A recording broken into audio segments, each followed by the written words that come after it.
Parents, teachers, and school districts are weighing in on a bill that would reform Iowa's area education agencies. Those agencies provide services to students with disabilities and education assistance to schools across our state. Chief political reporter Amanda Rooker is live at the State House tonight with the flood of feedback on the latest version of this proposal. Amanda. Ben, Stacy, this proposal has changed a lot since the governor first introduced it last month. Since then, the governor amended it, the Senate amended it, and the House actually created their own proposal, and it's generating a lot of conversation. I am here because the AAA has immensely helped my son and my daughter, and the idea of them not being there frightens me. Esther Houston is a mom of 8. She says the Iowa House proposal would rupture the system that helped her kids and countless others across the state. We all know what happens when restructure happens. It takes forever, and then our vulnerable children are going to pay the price. But Spirit Lake Superintendent David Smith. The system has been in place for a long time, and where we live, it doesn't work. Says school districts should decide how to spend funding that currently goes to their AEA. Please put the funds towards the school district and let the AEAs earn our business. Under the House plan, AEAs would still oversee services for all students with disabilities.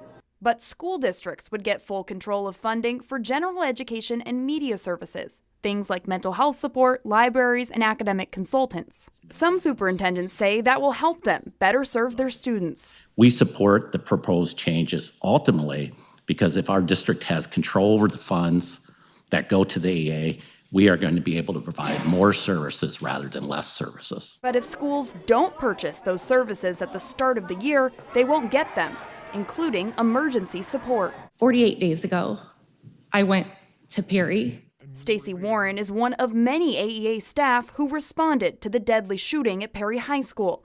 Her team provides support to students and staff, and resources like grief counseling and substitute teachers, services some say may not be available if the House's bill is signed into law. You might think that other mental health providers, community, or clergy could just take over these services.